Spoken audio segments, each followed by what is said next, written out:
kid. Now you never let me down. But anytime I needed you, you were always nowhere to be found. Yeah, so take it all from me. I'm giving all I have.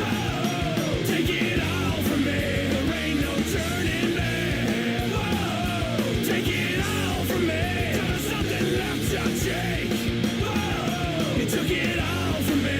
You did not hesitate. Blood-sucking leash that never fucking ends. So hard to believe that I ever called you a friend. Endless games, and now you're out of luck. Your selfish ways caught up to you, and now I don't give a fuck. Yeah, so take it all from me. I'm giving all I have. Oh, take it all from me. There ain't no turning back. Oh, take it all from me. Till there's something left to take. Oh, you took it all from me. You did not hesitate.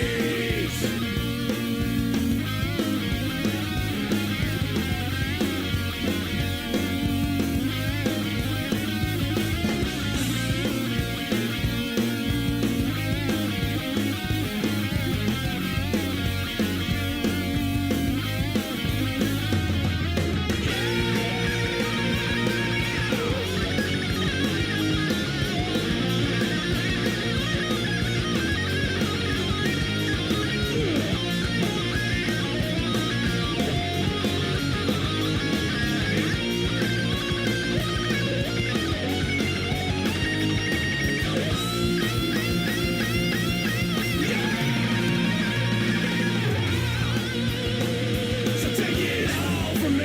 I'm giving all I have. Oh, take it all from me. There ain't no turning back. Oh, take it all from me. Till there's something left to take. Oh, you took it all from me. You did not hesitate.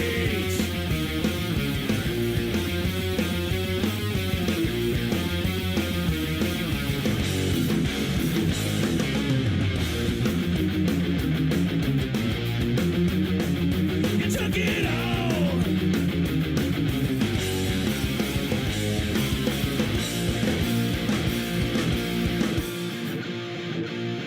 Oh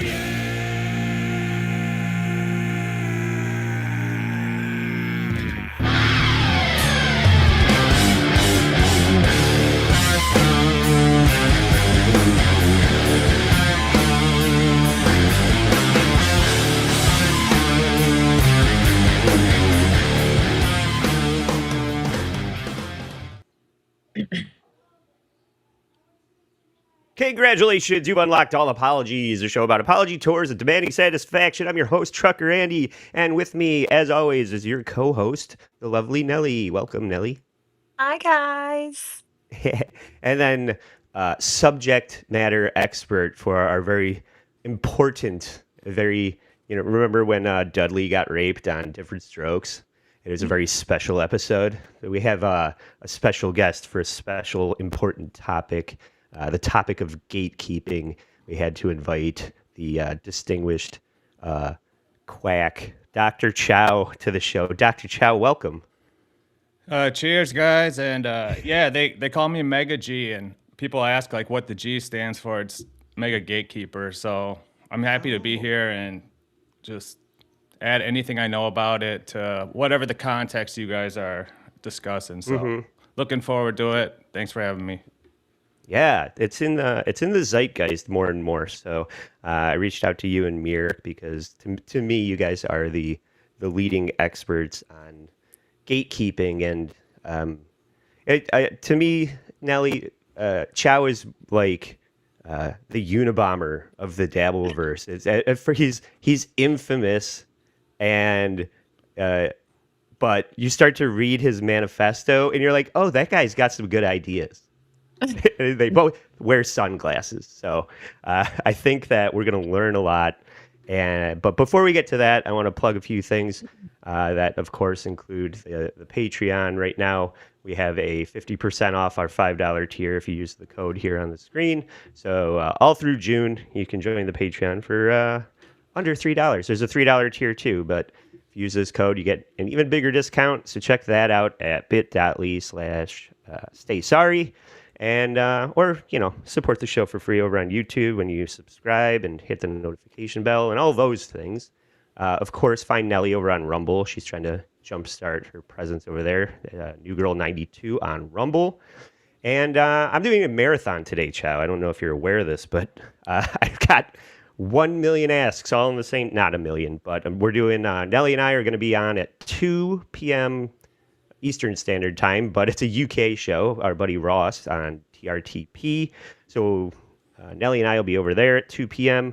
Then I'm doing Hughesy's show at 6, and I don't know what I'm in store for over there. It's always a fucking sandbag attack on my character. It'll probably be Looney Tunes critic and Shmuel Buckman, I assume. But so I'll be on with Hughes at 6, and then me and Ryan and Doug do the Frank Stallone, Who Is This Guy podcast, where we basically give the Stuttering John treatment to Frank Stallone, who is a, he's just like Stuttering John, except that he's got money because of his brother, something Stuttering John doesn't have. And I also want to plug Lifeforms. Plugs at the top of the show. Chow, do you have anything that you'd like to plug beyond that? Where can people find more of you? Yeah, just on Mere Musk YouTube channel. We do a show. We haven't done one for a while, but mostly they're kind of evergreen type shit. So you can go back. It's like a series, so check it out if you want. Yeah. I've been checking it out more and more, and I like that format too. It's like, okay, well, you hit the notification, and then when you get the alert, you're like, oh, okay, you can get something to get excited about, as opposed to just cranking out consistent mediocre things like we do over here. Hey. And I want to get right to it because there's a lot to talk about. But if we're still in the plugs portion of the show, something that I want to bring up is that my boy, you can kind of see behind me there, I have some new artwork that includes something created by Dr. Omega Tattoo. Oh, when I was creating this thumbnail, I see by the prompts that I went looking. I just put Dr. Chow into the internet machine and tried to find an image to use. And when you search Dr. Chow, this is what comes up: a bunch of Asian guys. Well, Go ahead. it's fitting that J Mo is on there because Yes. if you want to we'll get into the deep origins of the whole gatekeeping meme, but Yeah. J Mo is the psyop that started the whole gatekeeping phenomena in the DV. So Oh. yeah, Is that right? And then I saw that the guy that wrote the Hitler song for Kanye was also comes up when you search Dr. Chow. yeah, I love that guy. He's dope. Yeah. J-Mo's an interesting character to me. Do you want to say more about that? It just like he's calling out subpar creators. Is that the awareness of J-Mo? Yeah, because a lot of people don't really get what the J Mo phenomena was or is. Yes. I'm one of those people. Please explain it to me. So J Mo is a psyop. I'll say that out in the open right now for everyone to hear. And what happened last summer was J Mo came on the scene. He was doing his car videos. He was just flaming everyone, destroying anyone who said anything. And people started taking notice. But what happened was like me, Mir, Mint Diggity, we all put him on. Like we were all like, dude, this guy's a beast. He's the shit. So we started pressing every show. Like, dude, you got to check out J Mo. You got to put him on. And what came out of that was we were able to gauge people's reaction to J Mo. And like some of the people were like got jealous of all the attention he was getting. Some people were like, you know what? I'm looking for content. I'll bring him on. But like the main guys like Cardiff, Tukey, and OJ and the JT dude, they all started gatekeeping him. They're like, we don't want to deal with him. We don't want to hear his name. We don't want anything to do with him. And J-Mo being like the crazy, like, psycho that he is, he started freaking out on it. So we were fueling that, and he started calling them gatekeeping him and silencing them in the chat and shit. So we started calling them gatekeeping, and we created the psyop that gatekeeping was bad, basically. So they all like renounced it, and they're like, we don't want to gatekeep anyone. We're against it. All that type of shit. So after that happened, Dang Lizard put out that list, right? Right. The top 200. I was excluded from the list. Staying Lizard, thank you. Maybe that's a good thing. Well, that list like triggered everyone basically. And what happened with that shit was like when that list came out, we were in the top 150, me, Dan, and Lil Mur. Mm-hmm. And Buckman was like in 160, 170 range.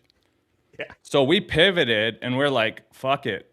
We're the gatekeepers now. And we started doing a show called Gatekeepers, and it just became a meme on our show that we built on. And we were just fucking around saying we're above you, so we're gatekeeping the top 150. Anyone below is, sub 70, low IQ, but they got to work their way up, all that type of shit. So it's just part of our show is like a fuck around bit.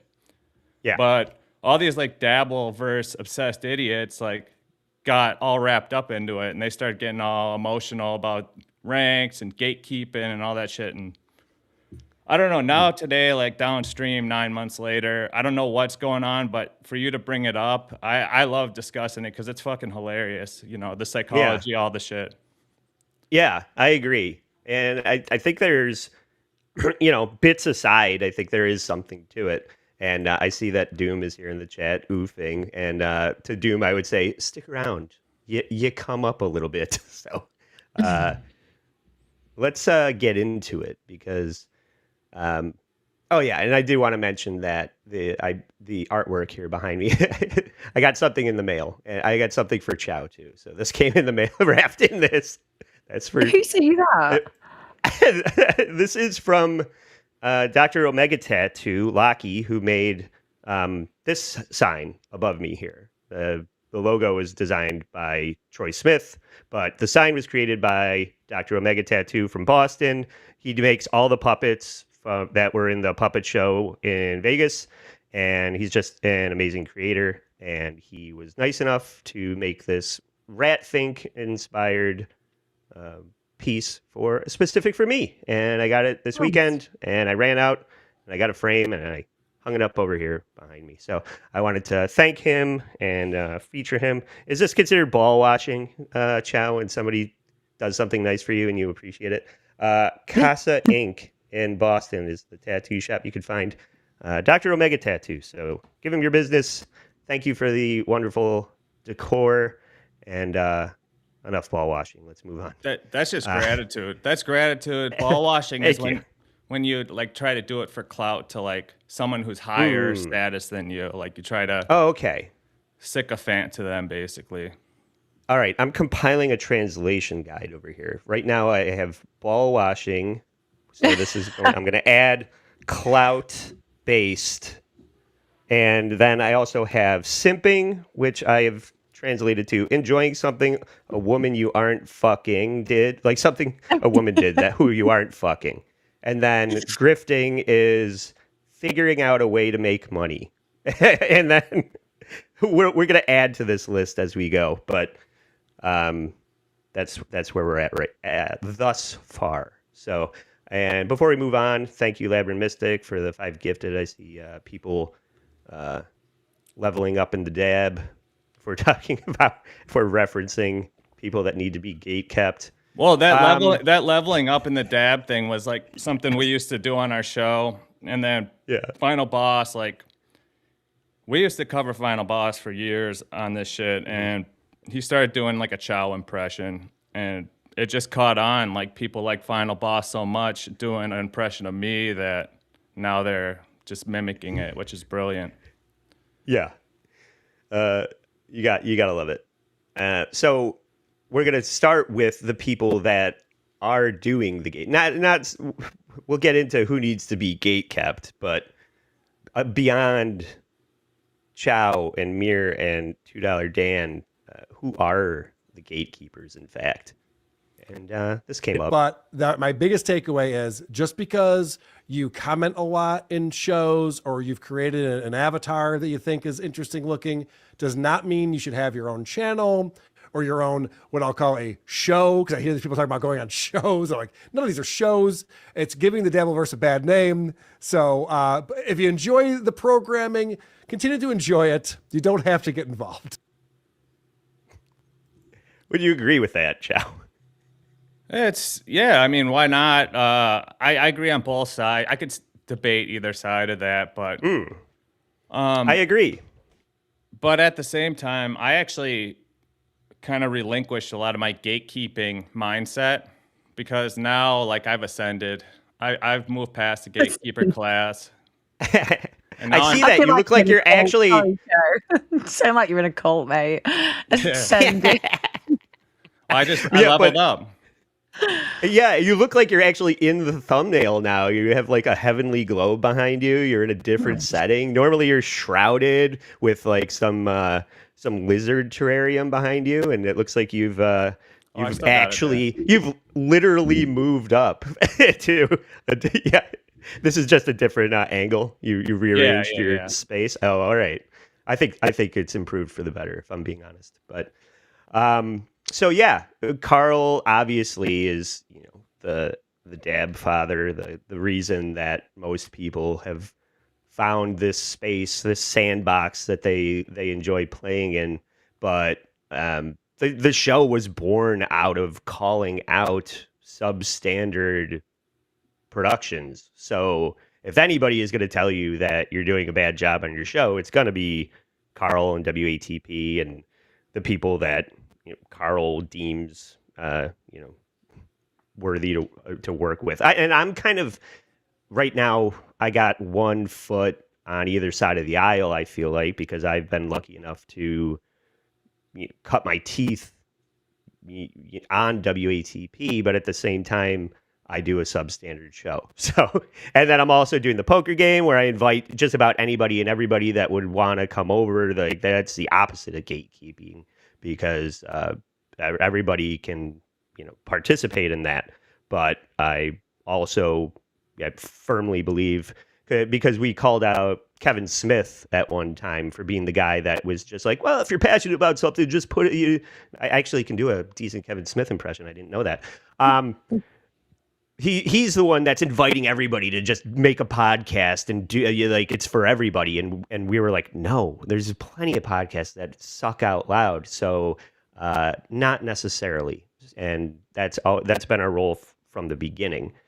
And it seems like anybody that has parlayed that into a reasonable amount of success is now taking the position that they're annoyed with people that maybe aren't as good. And I think that falls firmly on Rocco's shoulders, where he's kind of burning out on people. And I mean, all of the love to Rocco. I think he's super talented, but he's the first person to get annoyed with people like Jake Hudson and Wendy and all these people. They're just like, wow, how the fuck did you find your way in here, Steve Grillo?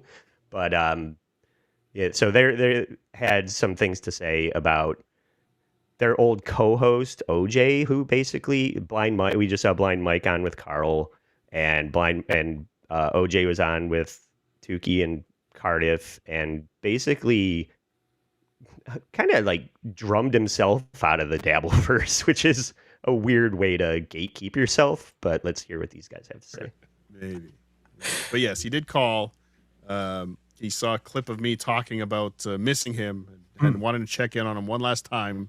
That's nice, because we still hadn't heard from him before he dies.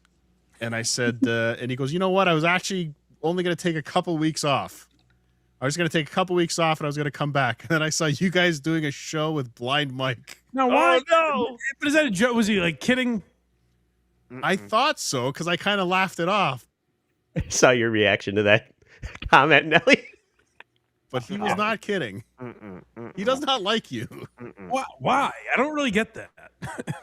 Because you don't know how to say thank you. Genuinely, I don't get that. I don't. You're really, very rude. I don't get what I did. Yeah, most rude people don't understand that they're rude. Well, I'm trying to learn. Asshole. Maybe So, you're aware of that, Chow, right? There's a couple of people right now that are self-emulating and just just facilitating their own departure, right? I guess. I mean, the OJ thing, yeah, that was like, he just got too much cortisol, like from all the heat he was getting back in December, I think. So based on I really don't know what his deal was. I didn't know. I don't follow that side as much of Okay. what's going on.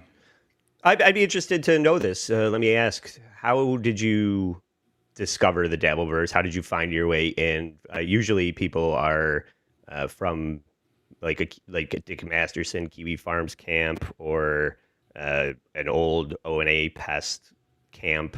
What's your origin story? Just a lot of these guys, like from the compound era, were like guys that were covered on Red Bar, and I've been watching Red Bars for years in Chicago. Long story, but basically Red Bar, and Okay. yeah, like he used to cover Brennan, and then through that it was like MLC. All right. MLC. Got it. Yeah.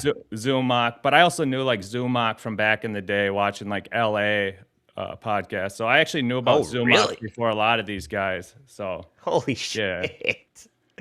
Yeah. Okay. Well, we're gonna get around to him as well. So, I'm always curious to know because this is a microcosm. It's like a niche of a niche sort of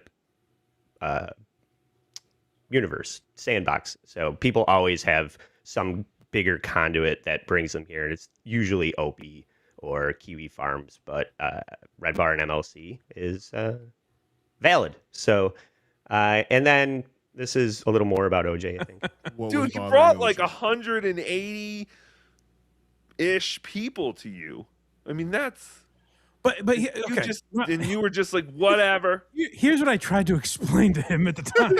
No, let's not relive. Let's not If you rehash this. If you go back through my shows around that time, there are multiple instances where Craig or Casey would say, "Oh, the people from OJ in the morning are coming over," and I go, "Oh, thank you very much, OJ," and then I'd move on with my life. But Yeah, well- I thought it was very nice. But I said it a few times, and then one week he was like, "Someone's got to tell his fucking producers, man." Like, I don't know. I guess the one week he watched, I didn't say it. So he must think like he's never said it before. And that's why I reacted that way. Because I was like, what am I supposed to do? How many times am I supposed to do it? And I think this is another thing that when it comes to gatekeeping, I think people that are maybe trying to find some traction in or get more eyeballs from a bigger show are doing things for free that for shows like TSN, and we've talked a little bit about how incorporating free labor into your production can be there could be some pitfalls with going that route, but people that, and Tuki's unpaid staff is a prolific chatter where people are calling out the fact that OJ and people are participating on Rocco's show with the intent of getting some notoriety by the free labor. But I think people like that, and we're going to move on shortly. I think that, judging from the title card here,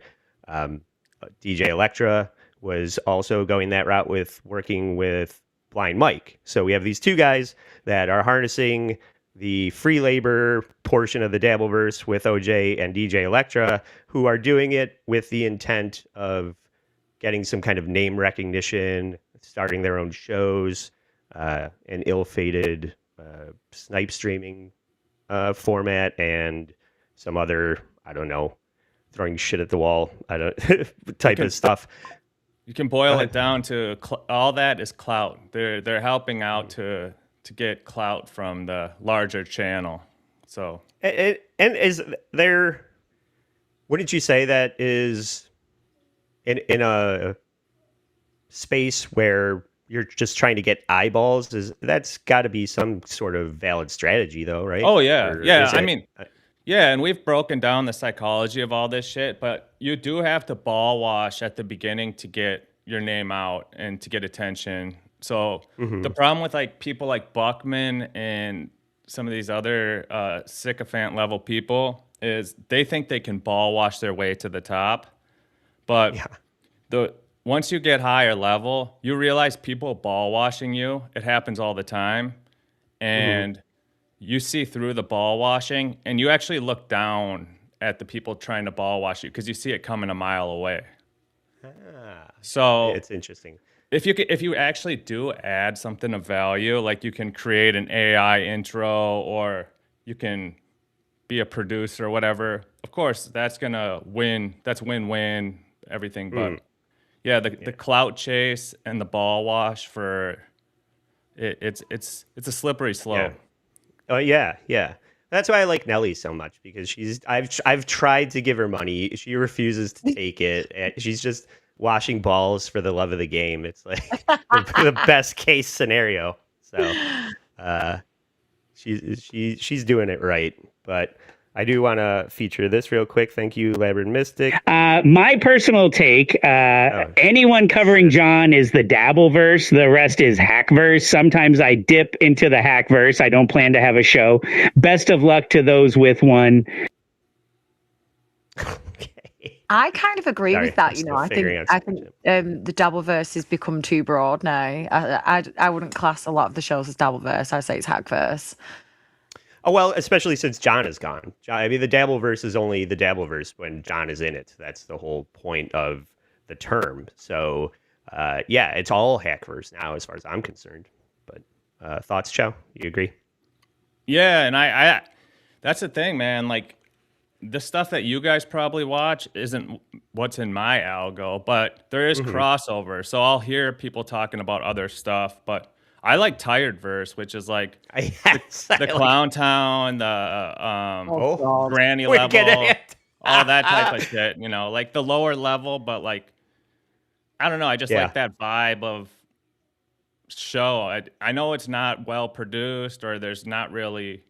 It's just more like reality TV level show, but yeah, I just like that I type don't of watch shit. any shows. I only know what's going on because of coming on here when Andy tells me things. I don't watch anything anymore. That's what makes you a good co-host. You need shit to be explained to you. Like I could just say, like a woman. It's fine. But so Clown Town is also going to come up. I'm so glad you're here for this, because you see where the puck is going with all this shit, and yeah, we'll get there. But the other thing that came up in the conversation when we talk about OJ pulling the ripcord, it was DJ Electra pulling the ripcord based on trying to level up in the dab. Well, I know Doom put up a clip that said, "Does DJ Electra have the worst show in the Dabbleverse?" And I started watching it, and I couldn't get through 45 seconds of it, and I just went, "Yep." And now I'm hearing 2K has a problem with her.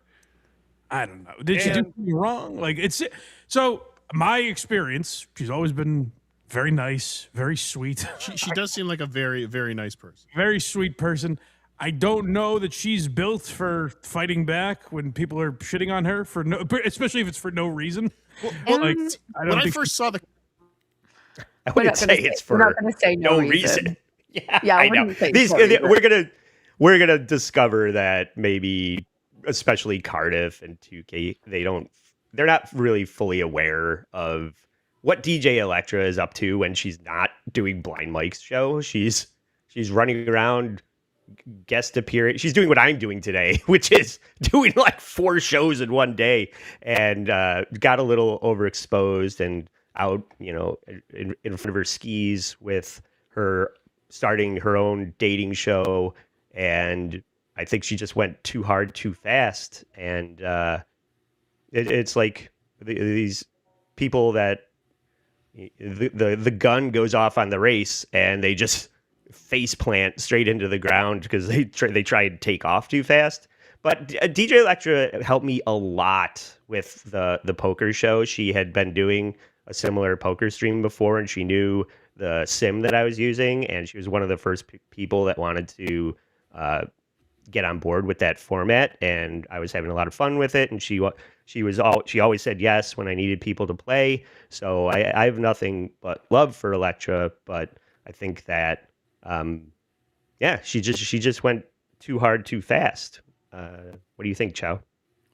Well, she came on my radar a month or two ago because I noticed the same thing. She was popping up on all these shows, and I found it very odd, like a female wearing a filter, but then guest appearing on all these shows with really nothing to ever say. Like, at least when I try to go on a show, I kind of have an idea of things I want to talk about. I never understood the dudes who would just sit on 8-hour streams and not really talk much, and she started doing that as like a female, but not even as like a female to like, show off or whatever, like Nelly. It was more like, the cartoon version. But one thing I think it is I don't know if you guys fall under this category, but it can be addicting to stream. And I think these people are getting a rush being on the stream and looking at the free chat, people interacting with them, and maybe they're lonely. I don't know. So yeah, I was going to say most people are the people who don't go outside and don't have and I don't mean this sound awful, but people who don't have real lives, like friends or partners or children or whatever. Like the only social interaction they get is sitting on the computer, which is fine. Like whatever you need to do. But I think for some people, just being online feeds that kind of void in them. I agree. I think that this is where we're going to get into the other side of why people don't like the gatekeeping and don't like having to justify their presence online, because I think there is a certain tier of show that includes the Hang Show and the Snipe Stream. These are formats that I have been critical of on WATP. I would never do a show like that, but I think when you're like what you're saying, it's this is how I enjoy the Dabbleverse, and I'm just going to talk about it with a community of people that also enjoy it the way that I do. Whether it's we're all gonna sit around and hang out because this is, like you said, maybe I don't have a circle of friends IRL, so my circle of friends is online and we're just hitting go live while we're all chatting about something that we're interested in, or just whatever, sometimes chatting about nothing, which is the thing that I don't get. At least like movies with 2K is, it has some kind of intention. It's still a hang show, but about something. And I've been on that show. The Snipe streaming thing, which is how OJ kind of saw his way out. That's when Kevin Brennan is doing it, already red flag. So emulating anything Brennan is doing at this point, I just sitting there look what I'm watching. This is what I'm enjoying, and we're gonna get into that too. But I just think that it's not a good format to have to rely on somebody else. Like this show, we can talk about whatever we want. I'm gonna put together like my perspective on it, but I'm not gonna sit around and wait for BTH to go on so I can talk about what they're talking about and pretend that I'm part of the show. So I just don't get that format really. But shout out movies with 2K. What up, dude? More broadly, like just think about it. Like before we went live, you get a little bit of excitement in your belly. Your cortisol spikes a little because you're going to be on. You're going to be on stage basically. So there is a rush you get from streaming, and it's fun. Mm-hmm. So people can get addicted to like just being on stream, and then it becomes like a status thing. And then that's why that list thing was so brilliant. Like I was kind of sick of Dabbleverse shit, and then when that list came out, it like gamified this clout to a way where now people are like because people like Buckman already do this where they think they're higher or lower, but it's just their own value system in their head of like, Yeah. but now that the list is out there, it just created more controversy. So I love that type of shit. I love those like social dynamics that go on. But yeah, more broadly, like just streaming is like something that will give you a rush or like a drug if you're to some people. So that's what I think's happening with those like hang streams that people sit on all night. Yeah. And as somebody that I remember the first time I ever played music live on stage, it was a high school talent show. And, you know, a 3-piece rock band played instrumental because we didn't have a singer and it was stupid and annoying. But when you get up there, there's that adrenaline rush of the, you don't know how it's going to go, and you don't know if people are going to enjoy it. And when you get a little bit of applause at the end, that's whatever cortisol or dopamine or whatever it is that makes you go, oh, I'm enjoying this attention. I want to do more of this. I'm going to get better at my craft so that I don't embarrass myself in public. And I think that's what's missing with some of these other shows. It's just like, sure, you're enjoying the attention that you're getting, but let's refine this to make it something worth watching. And I'm not saying I've perfected this show, but I'm trying. And that's mainly what I'm asking of people. That I'm not saying don't do what you enjoy doing. Just try and do it better. When we're going to get to some examples of what I mean. But I don't think that your motives are not valid or, worth your time. So, Oh, sorry. No, go ahead. Well, when I first saw the clip, just the title of the clip, and I saw a post from Doom that she took her YouTube channel down, my first initial reaction was like, hey, if you're gonna play in this world, you gotta. But then I'm like, wait a second. She's never played in this. Like, she's not going after people. She's not. She's doing unboxing shows with Hackrite. She's just doing innocuous Beetlejuice shows and Eric the Midget shows. She just seems like a very nice person.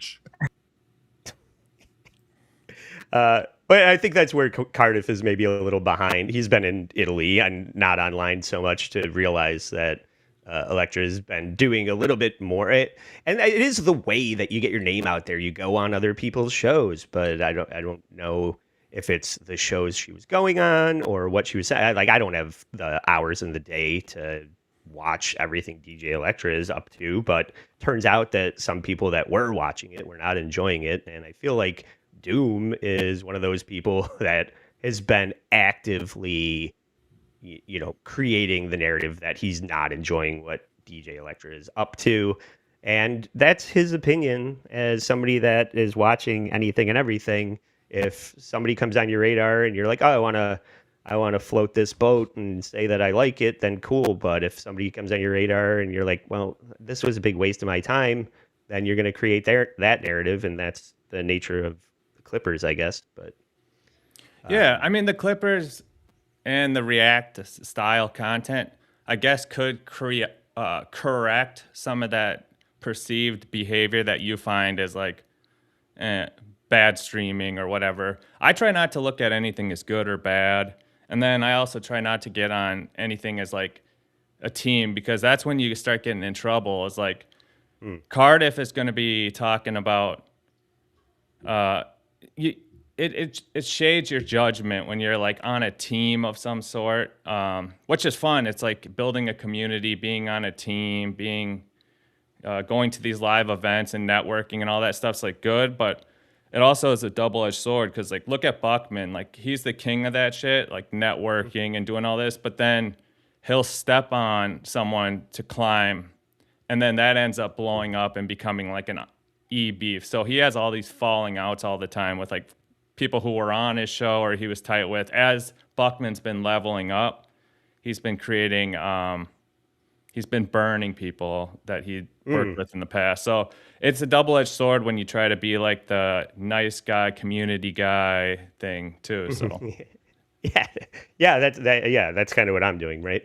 But I like that you're more of a why are people doing what they're doing, as opposed to I feel like your co-host Mir is more an attack dog. He'll have no shame about telling somebody to their face that he doesn't like what they're doing. So Basically everyone. Yeah, yeah. And then I mean, I guess we're talking about OJ and Elektra. I can't not bring up $2 Dan since you're here. I mean, we're still seeing him in chat, but he's just kind of walked away from his show, which is an interesting narrative. To when John leaves, you're saying that you're going to assume that role of the Duke, and then just to pull the ripcord and be gone almost entirely. That kind of fits into this category, wouldn't you say? To some You don't want to degree. speak on it? No, I can That's speak okay. on it. The only thing I'm still in touch with Dan. I don't know exactly the impetus, but I do think there was some type of, Dan does have good foresight when it comes to this shit. Like, Dan is the one who knocked, like, Walter White and Breaking Bad. So Dan does work, like, 5 steps ahead. And I think that there was some deterioration of, like, and we've been calling this shit out because the Dabbleverse went from watching comics, act foolish, and fight with fans to the slut can and goonbot uprising that's happening now with, like, we're seeing it everywhere. DJ Elektra, Ice Dancer, all these people. Is Nelly a slut can? Technically, What yeah. I mean, she has to be. Yeah. I'll take Explain- it. I don't mind. I don't mind. Explain- That's so much worse. That's fine. I've heard you guys throwing the term around, but I don't know the origin definition of it. Can you please define it for me so I can add it to my translation guide? Okay, so Goonbot is like Nasty Neil or Looney Tunes critic, like one of these guys who is like in the chats or popping up on streams, amassing tiny bits of clout, but for the sole purpose to riz females. And like Dabbleverse is like 8 to 10% female, so there's very low amounts of anyway. But then the slut can is the female in the chat or on the stream, mainly in the chat. So it's usually like a female avatar or like a cartoon like DJ Elektra. Don't fall under this then.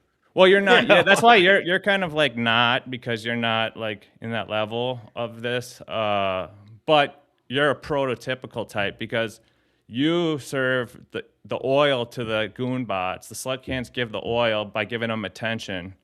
And then the twist that we've developed on top is eventually the goon bot, when they can no longer garner a slut can, they will actually switch their avatar and become a female to seek future goon bots' attentions. So it's just Is there an example of that? Who are you referring to with that? Well, I know like Final Boss eventually is gonna go trans, but like I don't know who else is like necessary. Maybe like I think there's like that transverse stuff that kind of came out. I'm not pointing them out. The transverse girls are great. Can I just say they are fucking awesome? I'm just gonna point that right there. They are so funny.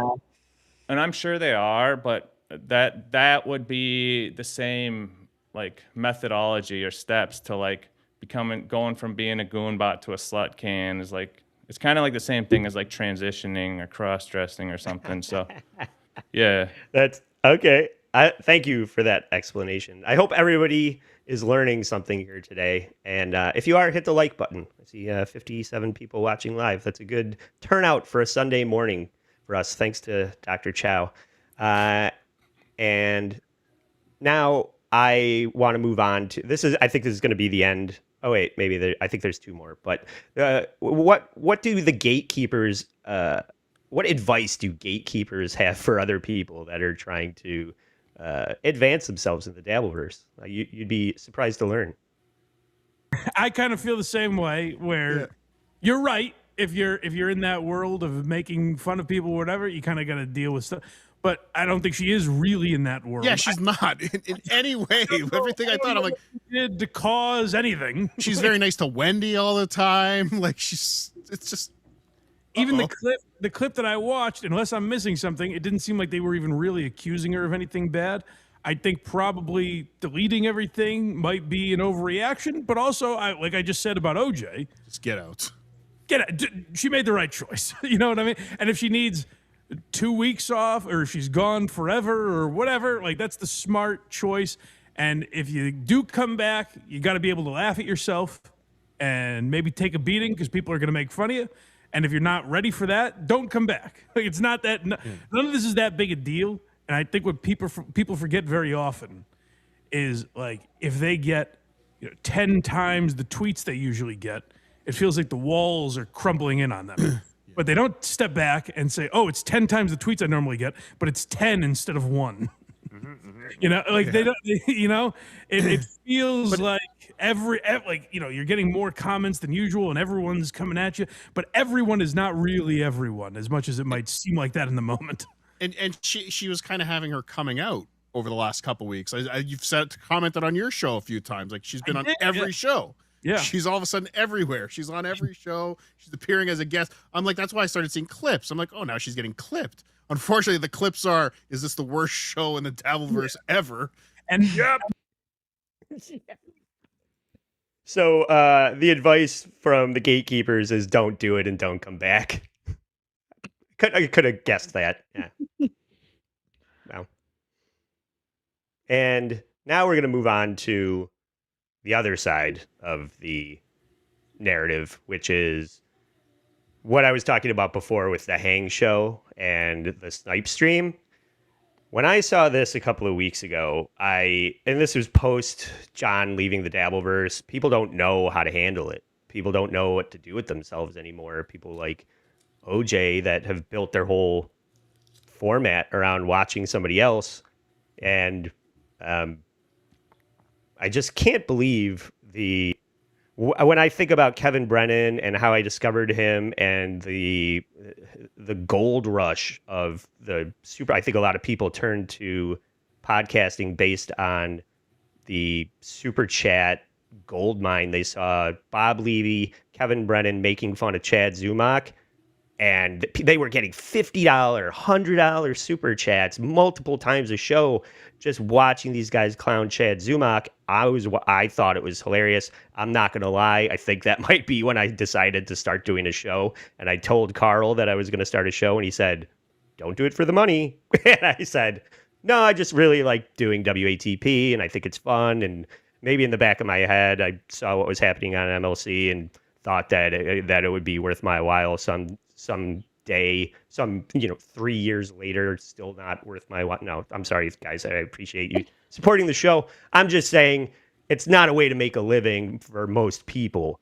But what MLC has become is what I'm trying to say was fucking embarrassing. When I called this the short bus stream, where this was something happening at 1 a.m. on a Saturday night. I turned on YouTube and I saw this murderer's row of fucking clowns. And this is, if you're just listening, it's Kevin Brennan saying virtually nothing, Clearwater Chad adding nothing, Tom Myers like being an anchor, dragging the stream underwater by being so terrible.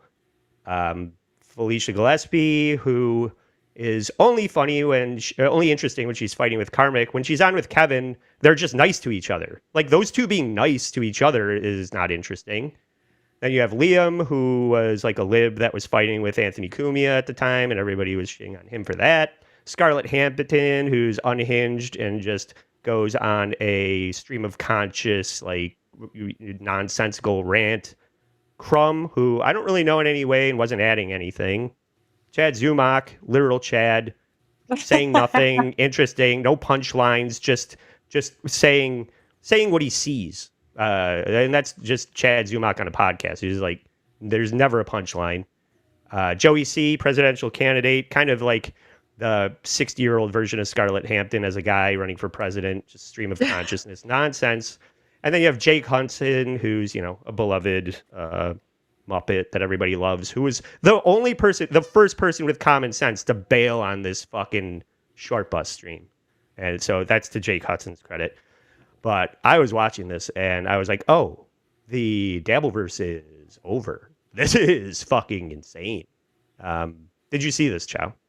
Yeah, and I remember it being like somewhat entertaining at parts, but yeah, I mean, I like all this nonsense. Like I like the chaos and all that type of stuff more than the ordered, structured shows that try to like watch little segments of clips. Because if I like this show, I'll watch it anyway, and I'll watch MLC a good amount. I'll watch Zumach. So I like a lot of these characters, but Yeah. no, I hear It, you. it was compelling. It's hard to follow when it's like all chaotic like this, though, too. Well, right. That was the main problem with it because it was mainly Joey and Scarlett and Tom Myers running roughshod over everybody. And I mean, I'm not gonna lie, I was watching it and I brought up the snipe stream format, and this is me and fucking bacon bits on here. This was like after 1 a.m. at this time. You can see I'm not in my studio. I just like joined on my phone because I couldn't believe it was happening. And but Bacon is one of these guys. He saw what OJ was doing, like OJ imitating Brennan, and has gone on to take up the reins from OJ in a way. But then John left, and now like what is Bacon doing except watching? This is like he's just watching whatever he's following online. So it's just like it would be like if I just go to my subscriptions and go, well, okay, well, what is Husey talking about now? And now you're just watching me watch Husey, and that's Bacon Bit's show right now.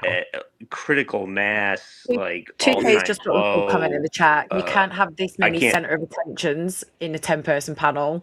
There are too many people there who think they're the main character, and that's what like shows like this. Yeah. Well, you think this is insane?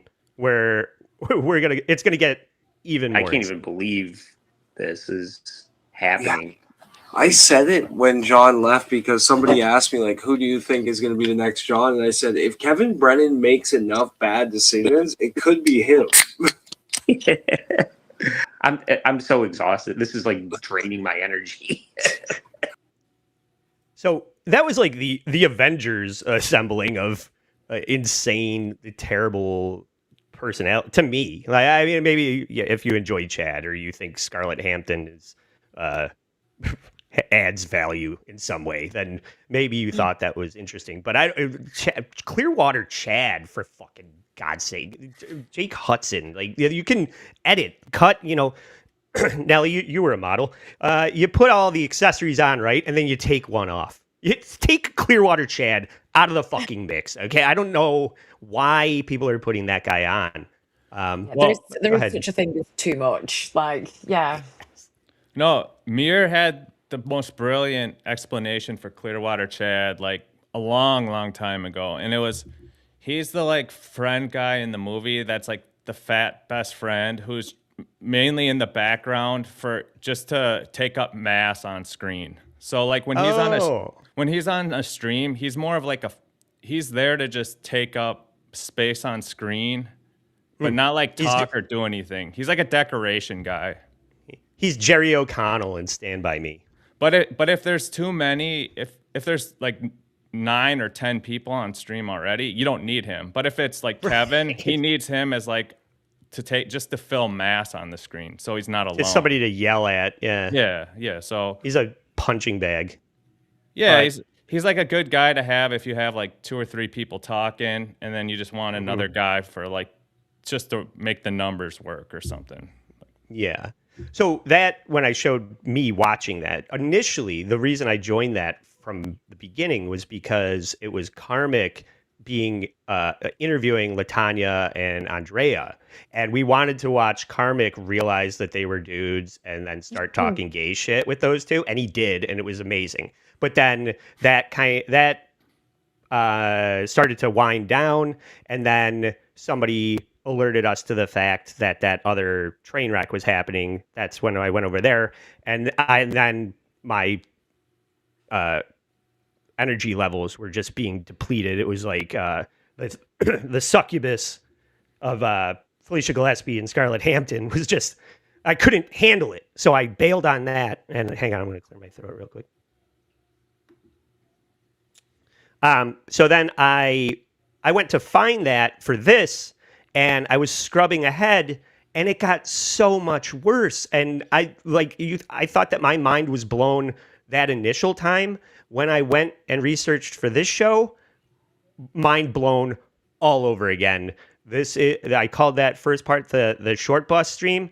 This is the fucking clown car stream. You can't even believe how many fucking clowns are crammed onto one screen. Nothing bothers me more than somebody watching somebody else watch them, and the cover up of the cover up of the cover up of the logos, the super tip QR codes, all this shit just layered on top of each other of somebody watching somebody talk about them.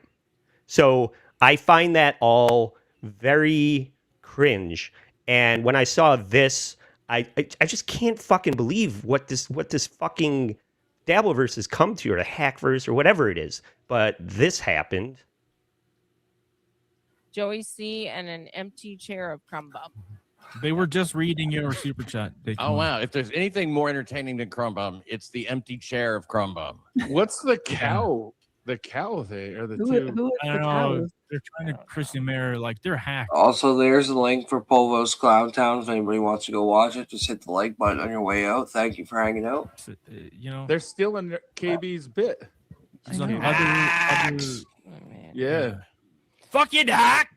Not a hopper, Chad. You've been. Oh, it's Scarlett.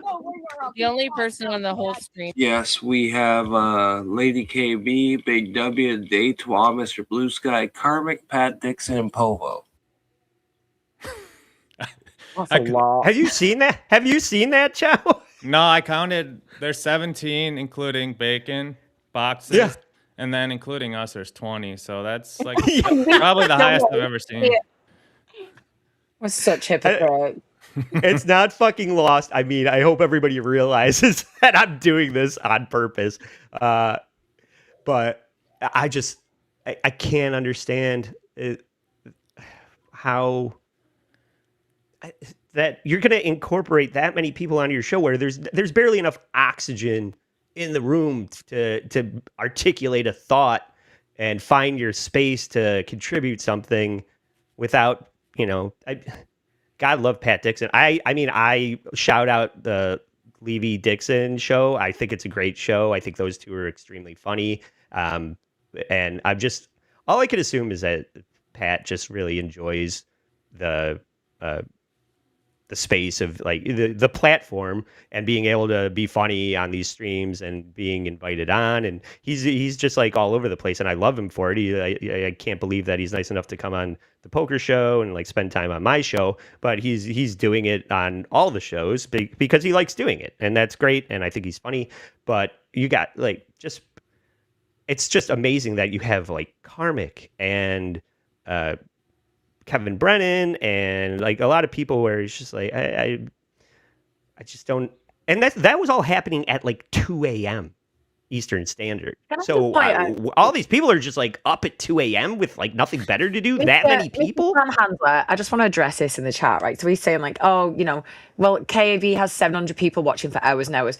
And listen, I used to be a fan of KB's show. I used to watch it. It was one of the only ones I actually watched. And I don't think the point here is that he doesn't have a big viewership, because he clearly does. But like the whole point is what the show's gone from to where it is now. Like he started with a great show and he'd have good guests on and it was funny and whatever. And now it's the same as all these little tiny shit Hackverse shows where it's all just like massive panels. No one's saying that KB has got shit viewership and that he isn't making money. He clearly is. People are stuck by him because they're fans of him. The thing that we're pointing out is that KB went from having a show that was fun and he'd make a lot of money on, and the super chats were great and he'd take the piss out of people, to now he's got to have 10 people on the panel. Half of them have heard us, and like that's the point. No one, like, for the chat going, KB has so many more viewers. Yeah, he does, and he always will. The thing is, he always will, right? Because there's a subset of people who are his diehard fans, and if you want to be up at 2 a.m.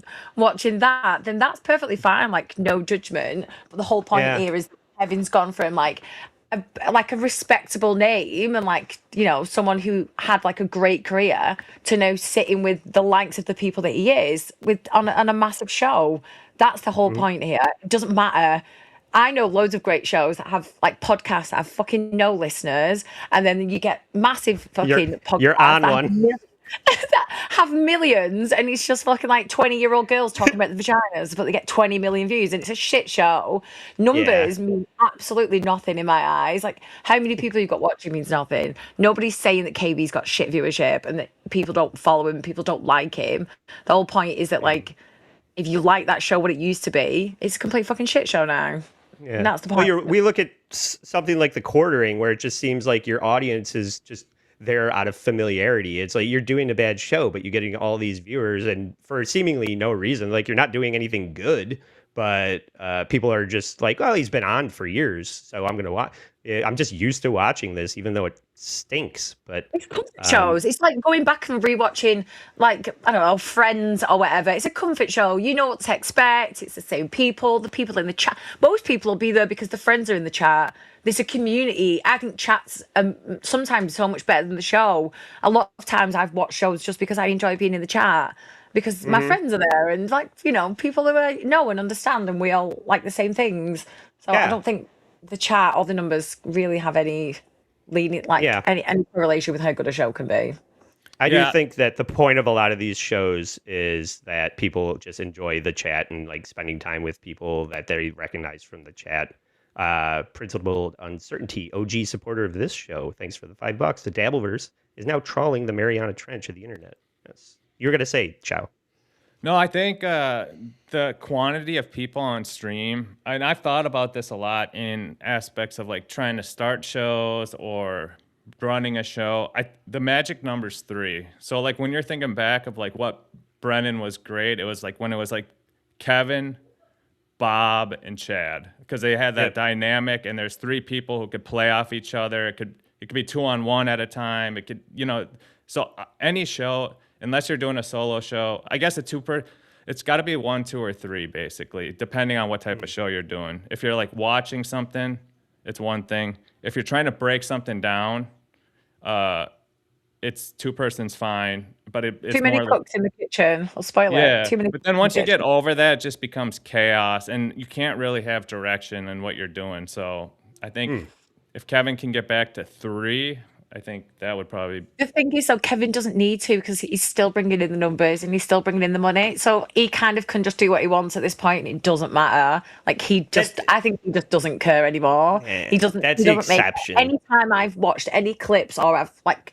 gone and looked at like, oh, you know, I actually miss MLC, let me go back on. I'm just like, I don't even feel like it's Kevin's show anymore. Like, it's just, I don't know. The chat's fun. That's it. I think the whole point in Kevin's show is the chat. I think the chat's great. He's got some great people who watch him. Really funny people in the chat.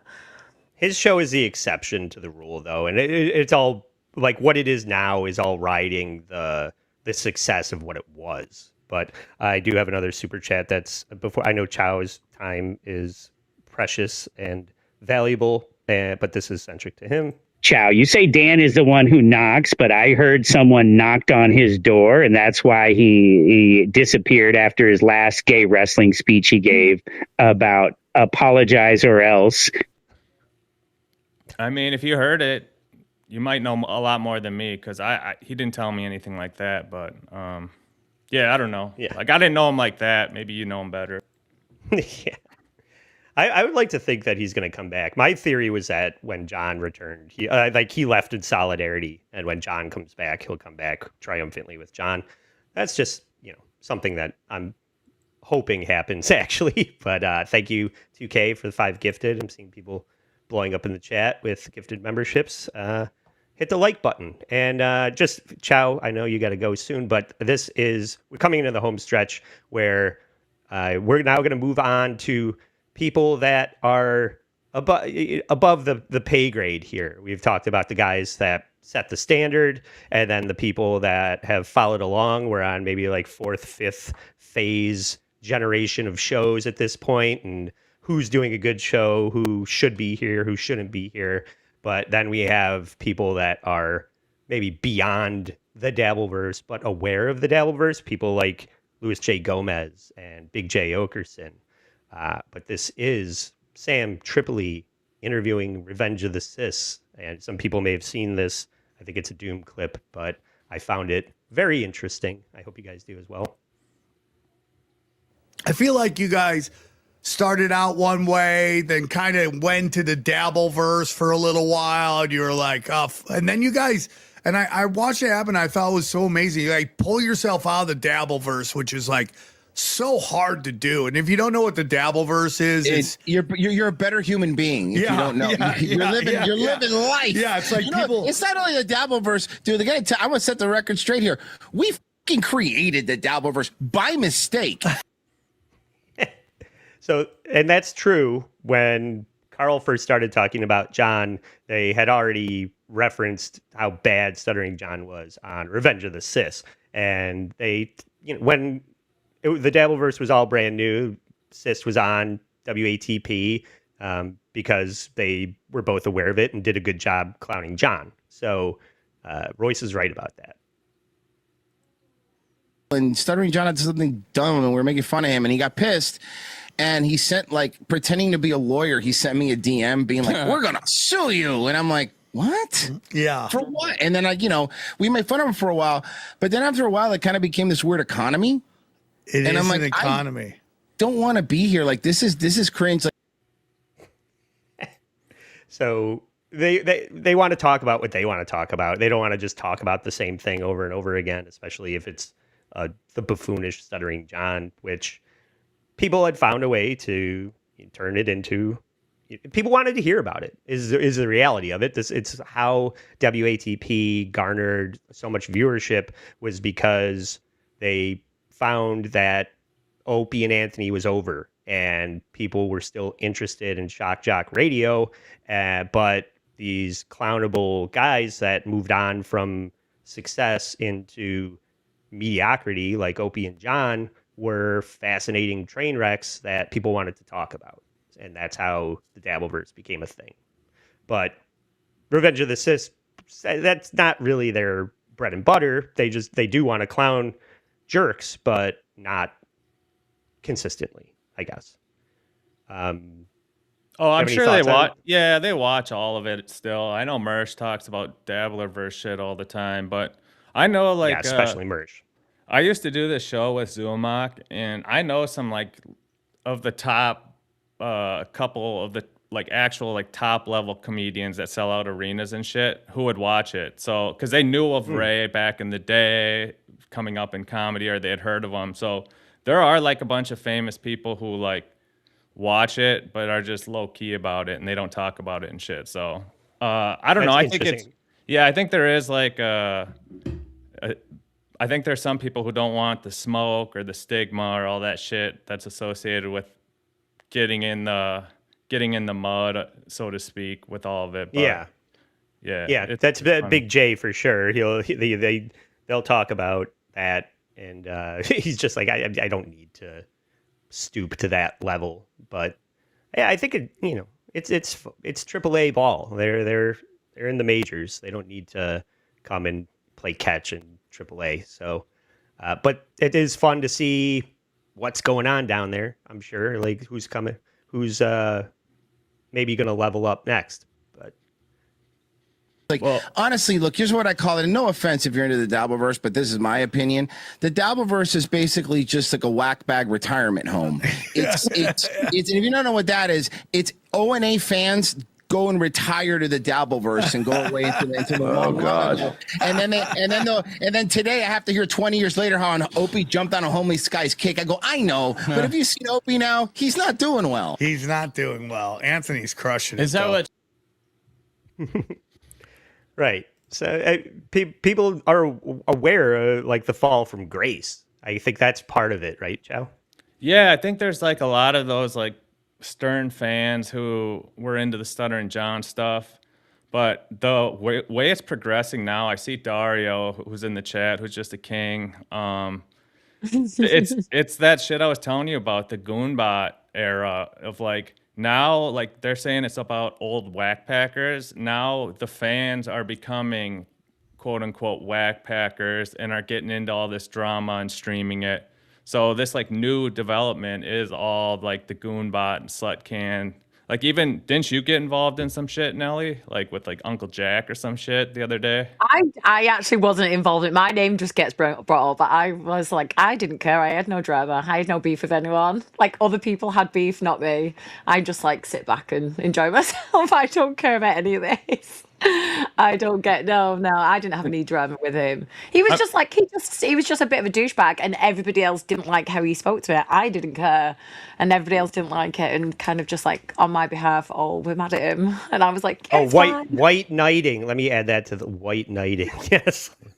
Well, and that's the thing. Like I'm not so interested in exactly what happened, but people, that's like the new drama that people are into is like these low level people squabbling over shit behind the scenes, like nonsense like this. Who, like Toe Joe fighting with that floating pineapple guy and all this nonsense. Cool, You know what, So though? Sometimes they're the like it's like you said before, it's the reality TV, isn't it? When you're in like a small, because they are all small shows with small communities, it is kind of like your friendship group and the drama, and we all get to like watch it because we're not together like in the pub and it happening. It's kind of just the reality TV show, isn't it? Like it's a family squabbling. Like I don't know. I Yeah, kind it of is. prefer the small shows that fight rather than the big shows that do. Yeah. It's Like- Bravo for old men.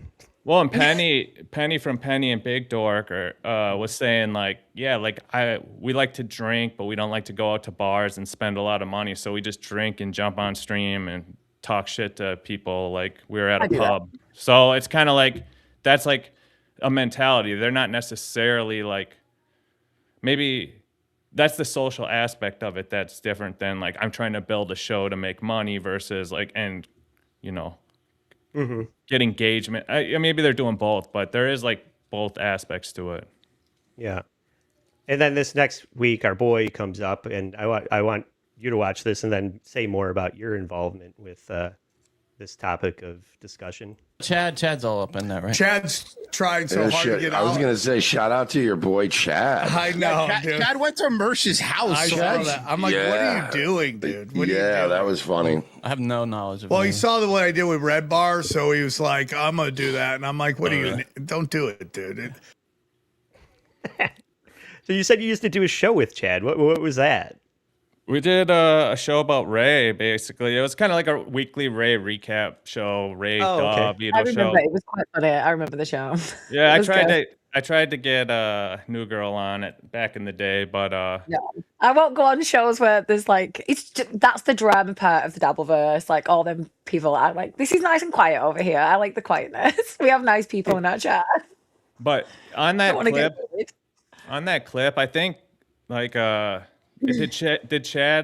Chad tried to get out of the Dabbleverse? Probably, but has he tried so hard? I doubt it. I don't think he's really tried that hard that much.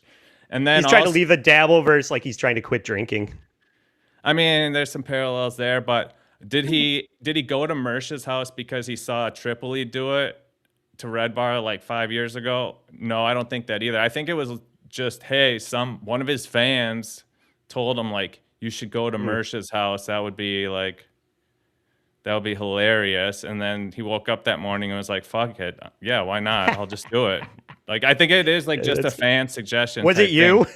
It wasn't me, no, because I didn't even know him and Mersh had smoked or whatever. Yeah. So, Because not to bring it full circle, but back to like, since that also involved Quadfather calling the cops on Chad, and then that reminds me of BYB, which brings me back to JMO, who we talked at the top of the show, who I feel like made that video when he was on vacation based on you prompting him to do that. And we covered that on this show. And I feel like you convinced him to make a fool of himself on the internet. the JMO versus Husey thing? Yeah. Or- Yeah. Yeah, that's brilliant. I mean, like J Mo's a I destroyer. can Day see one. the smug look on your face, Chow. You had something to do with that. Look at that Oh, smug he had everything look. to do with it. Oh, yeah, like, well done. If you did that, you can deny it, you can accept it, but congratulations if you did, because it was well done. J-Mo was banned off of X, and it was featured on Chow's channel. Yeah. Look Well, at the Okay. face. well, I mean, like that's the thing. Like I don't gatekeep anymore. Like now I'm a architect and developer and creator on the backside. So I'm writing the storyline. I created the game that you guys are watching now. So I got to be smug about that. Yeah. Hawaiian Pizza, who's going to be in the poker game on Monday night, among some of the other people we're seeing here in the chat. Hey, everybody, hit the like button. But thanks for the $5, Hawaiian. The word grift is a red flag for me and immediately makes me less interested in that creator. Making money does not equal grifting. I agree. It's just like we're all trying to make this worth our while. And most people are doing it because they are doing it because out of passion and enjoyment, and it's a hobby. And if you can eke out a way to cover the expenses of doing it, because it's not free, you got to buy a guitar if you want to play guitar, and that costs money. So if you are getting some sort of chat and you've garnered enough viewers where you can monetize your channel, then that's not grifting. It's not like somebody is saying that they're going to start a fucking GoFundMe that's going to go to their lawyer and then they download it to their bank account and don't fucking pay their lawyer with it. I don't know who would do something like that. Some fucking scumbag. But that's grifting. Collecting super chats, and I mean, I don't know what Shuli's doing over there with his fucking GoFundMe, but nobody has to fucking contribute to it. I didn't contribute anything to that, but so a lot of people did, so you don't have to.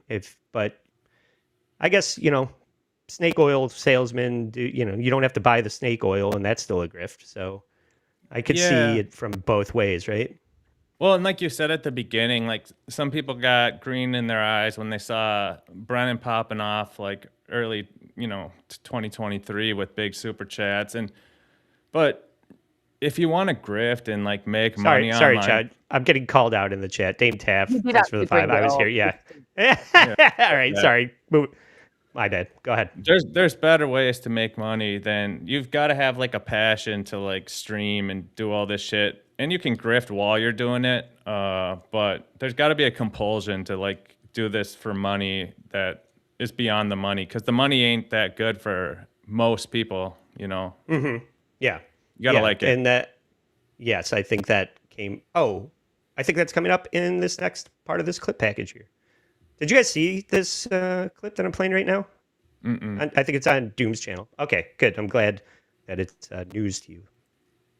That probably wasn't even smart of me to do, but I had to do it. But what's interesting is the Dabbleverse is like, it's just got enough autistics to keep it going. And autistics just drop money, dude. They're like why OnlyFans is doing well. It's like all these guys are just making these super chat money, and God bless them. I'm super happy for them, but it's like it's a hard thing to get out of. You make just enough money that you can pay your bills, and some people are crushing it, like Kevin Brennan's crushing it.